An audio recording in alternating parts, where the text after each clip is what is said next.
Fala pessoal, beleza? Mais um fechamento de mercado no ar, meu nome é Rafael.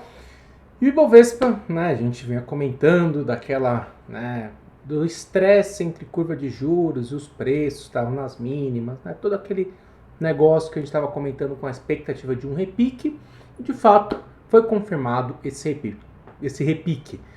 Muito mais rápido do que eu esperava, né? Em um dia o negócio já foi pro ponto, é que o mercado está muito leve, né? E sem volume, enfim, mas o mercado está muito leve, né? Não tem tanta gente alocada, né? E daí foi de um dia só, e foi, né? Atingimos o objetivo aí do repique, a gente vai falar um pouquinho mais sobre isso no gráfico. Mas o que aconteceu, né? A gente vinha vendo um aumento de pressão compradora ali naqueles 101 mil pontos, né? A gente falou da questão da curva de juros, e hoje a gente teve uma notícia bem importante, né? De manhã, o líder do PT lá na Câmara, no Senado, na verdade, né, o Reginaldo Lopes, ele falou o seguinte, que a PEC de transição ela vai ser modificada, né, para um prazo de vigência de 2 para 1 ano. O valor vai ser o mesmo, né, o 145 bi, que está dentro do orçamento, e 23 bi fora do teto. Lembrando que domingo o próprio Gilmar Mendes, né, já deixou tudo arranjado para que, caso a PEC não saísse no valor que fosse deliberado, estava garantido o valor do Bolsa Família, né, o 145 bi. Então, assim, foi reduzido o prazo de vigência. Agora à tarde, está praticamente confirmado, né? A votação, inclusive, está começando agora, 6 horas da tarde. Está começando agora, né, o parecer do relator da PEC de transição. Provavelmente vai ser aprovado ainda hoje. Vamos ver se vai confirmar essa questão do prazo de vigência. Se confirmar o prazo de vigência, é uma boa notícia. Com certeza é uma boa notícia, afinal de contas, né, você abre caminho para uma renegociação desse valor ano que vem. E ano que vem tem aquela questão também da nova âncora fiscal, que a gente não tem âncora fiscal, o teto de gasto foi abandonado. E aí, quem sabe, né, tendo uma combinação disso, uma âncora fiscal, um valor, uma nova composição do Congresso, a gente não tenha algo assim que reduz o risco fiscal. Porque isso ele reduz para a projeção para 2024, né? Reduz essa projeção de 2024, a gente vai, se você ver a curva de juros, lá os vértices, né, para o ano que vem, apesar dessa boa notícia, o risco fiscal ele está vivo, ele está aí, né, esse 145 bi, o 23 bi. O ponto que a gente sempre vem falando não é o valor, né, o valor, tudo bem, podia ser só 100 bi, poderia sim ser 100 bi, mas tá bom, foi 145. O problema é que esse novo governo, ele não ofereceu ainda nenhuma alternativa de receita.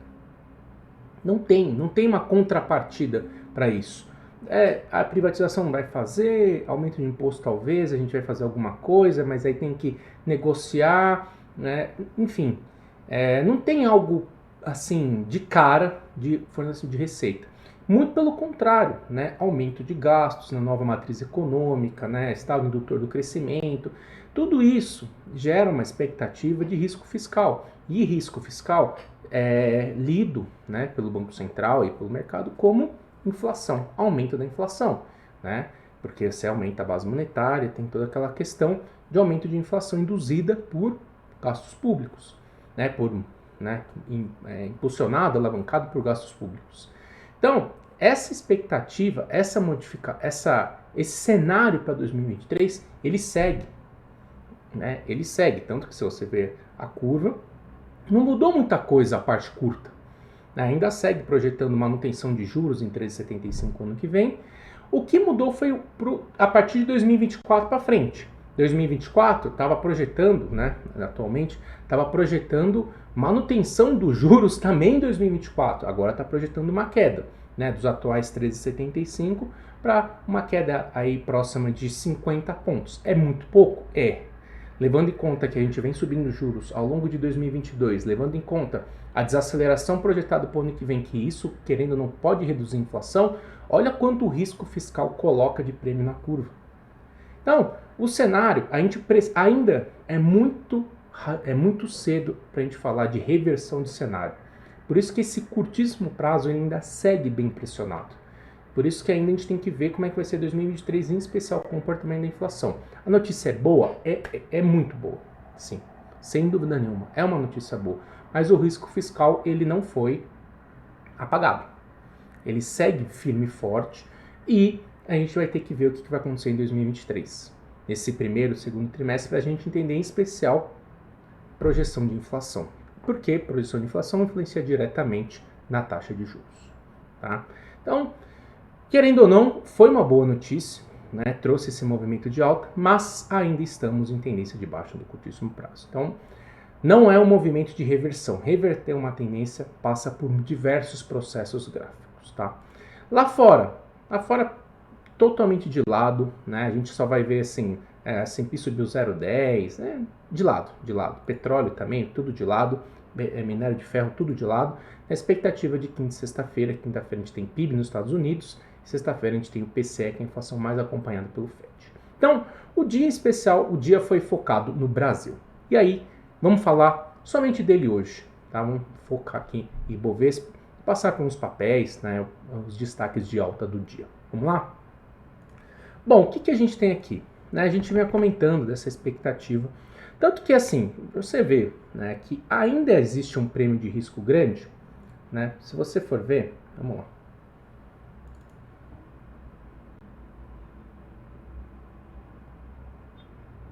lá. Nós estamos, para o ano que vem, projetando, né, a manutenção dos juros. Esse é o cenário base. Né? Nós estamos no cenário base, que é a manutenção dos juros em 13,75. Um cenário alternativo é alta para 14%, que é bem provável, né, se a inflação descambelhar. E se a questão fiscal for ainda pior do que o esperado, expectativa de aumento, que foi o exagero que teve aqui em novembro, onde abriu espaço para fazer diversas pressas. Né? Aí você olha o vértice mais curto. Esses dois vértices são os que mais influenciam projeção de potencial de valorização de ações, por isso que é interessante observar eles. Para 2024, aí ó, espera agora uma queda. Não esperar uma queda para 2024 é porque vai ser muito, muito, muito cagado o fiscal. Isso a gente não sabe ainda. É uma probabilidade que eu espero que não aconteça, não é desprezível, mas é um exagero, né? É um exagero, sim. Então, a gente vê essa correção. Acreditar, né? O cenário base, né? A gente está chegando muito próximo daquele cenário base, que é pelo menos, né, um corte de 75, um ponto para 2024. Né? Esse é o cenário base, levando em conta, né, se o fiscal não for muito, não quebrar muito, né? Não quebrar muito a questão da inflação, né? Então, a gente está caminhando para o cenário base e esse movimento ajudou o Ibovespa, né? Porque o Ibovespa aqui, como a gente estava comentando, quando bateu esse 101 aqui, ele estava projetando um cenário de muito estresse. A curva de juros, né, estava projetando um cenário de muito estresse e o mercado estava num ponto de estresse muito importante, com diversos papéis nas mínimas e tal. Então a gente teve esse repique. Ponto como eu falei, acabamos de iniciar uma tendência de baixa no curtíssimo prazo. Essa tendência de baixa de curtíssimo prazo foi desenhada de agosto até fatídico aqui, né, dia 9 de dezembro, quando perdeu aqui o fundo, 108 mil pontos. Então, reverter isso vai ser difícil. Né? O que precisa para reverter isso? Primeiro, né, fez essa onda 1, aí faz uma onda 2, ganha volume na compra, confirma o rompimento desse patamar, né, vai, anda, vai, né, começa da mesma forma que montou esse pivô de baixa, que ó, demorou 2 meses para montar um pivô de baixa, né, a mesma história seria montar esse pivô de alta aqui, para cá, voltar, tal, né, é um trabalho, né, e a gente acabou de iniciar uma tendência de baixa. Então o risco fiscal, o prêmio fiscal ainda é algo importante. Então, que nem, por exemplo, a gente comprou algumas coisas, né, lá no Infobolso, a gente comprou, na verdade, comprou um papel em específico aqui nessa recuperação e a gente e o grande negócio aqui, não vou zerar nada aqui, né? Aqui era um ponto para comprar. E a gente foi em busca dessas compras. E de manhã, quando bateu esse 108, pessoal, pode fazer parcial. Aí a gente fez uma parcial de 5%. A gente fez uma das compras que a gente fez, parcial de 5%. É uma parcial boa? Não é. É parcial de 5%? Não é bom. Mas é o que o mercado está oferecendo, né? Agora, qual que é a expectativa? Né? Agora que a gente tem mais uma coisa na mesa, a gente sabe, provavelmente vai ser aprovado isso por um ano, né? Então a gente sabe que a gente sabe os nossos limites de risco fiscal. Né? Mesma coisa.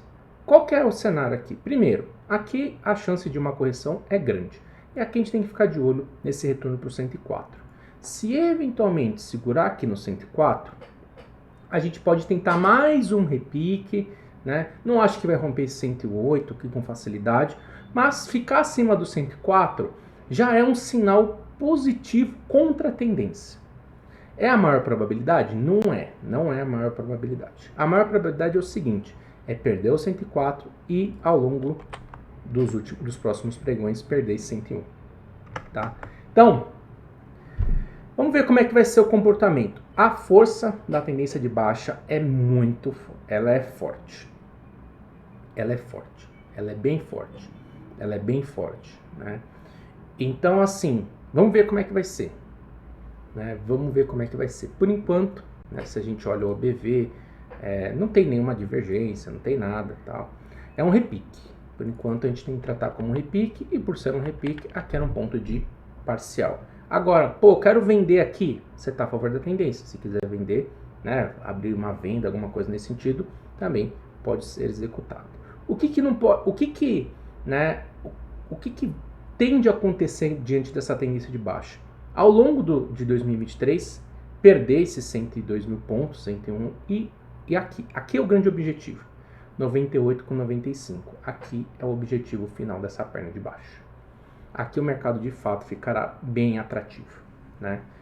Então, não dá para animar, né? Não dá para falar, nossa, reverteu o mercado, mas como a gente falou, né? Como eu vinha falando, abriu uma janela de oportunidade e ela foi uma janela rápida, né?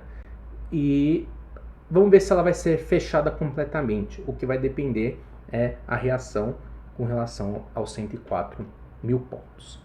E aí, né, os papéis que derreteram o ano inteiro foram os destaques de alta. Né? Você vai ver aqui, Gol, né, cai 59% no ano, aí subiu 11%, própria Via Varejo, né, Tenda, Marisa, né, todo Magazine Luiza, todos esses papéis que desmancharam ao longo do ano foram os destaques de alta. Por quê? São papéis que estão amassados, papéis que estão, querendo ou não, de alguma forma, né, eu acredito que Marisa, Magazine e Via Varejo não são oportunidades, mas tem alguns papéis que, por exemplo, estavam dando boas oportunidades, por exemplo, Localiza. Né? Por exemplo, Localiza. Né? Então, tinha algumas coisas na mesa, né? Tinha algumas coisas para buscar e beleza. Agora é entender se o mercado vai conseguir ou não se sustentar por aqui. Então, esse é o cenário para o Ibovespa. Né? Agora a gente já fez o repique, aqui é um ponto de resistência muito importante e que agora tem que ficar esperto com relação a esses 104 mil pontos. Perdeu 104, volta para cá, quem sabe pode oferecer uma nova oportunidade com risco-retorno interessante. Se perdeu 101, espaço para voltar para 98. Então, a gente tem mais uma coisa precificada, né, e uma coisa precificada boa, que é essa questão da vigência menor. Né? E assim, né, o Congresso, os políticos, eles sabem que o governo está apertado e ele vai negociar, né? Faz sentido, né, reduzir, né, porque é um poder de barganha, né, que no final das contas, né, são os parlamentares que tocam o governo já tem um bom tempo, né, já tem um bom tempo que os parlamentares tocam o governo, né, o centro em especial, e é uma política, né, política é isso, tá? Vamos ver como é que vai ser esse comportamento, ficar de olho nessa questão da curva de juros, ainda tem um prêmio para devolver, não tem muita coisa, né? Agora entender como é que vai ser o ano que vem esse upside. Para os próximos dias, acredito que a gente vai encerrar a semana muito próximo aqui, meio que travada entre encerrar o ano, né? Entre 108 e 104. Não acho que vai romper, não acho também que vai perder, vai ficar nesse 0 a 0. Só se a gente tiver uma novidade muito importante na sexta-feira nos Estados Unidos, né? Do contrário, a gente deve encerrar o ano nesse marasmo aqui. Então não deixe de fazer parcial. Não deixe de fazer parcial. Se eventualmente romper em fechamento semanal os 108 mil pontos, aí a história muda completamente, né? Mas não me parece a probabilidade maior. Mas ainda mais que o volume nessa alta foi fraco, né? Enfim, a tendência de baixa é muito forte. Então vamos ver como é que vai ser o comportamento do mercado. Mas o repique foi confirmado. Beleza, pessoal? Então é isso. Grande abraço e até mais.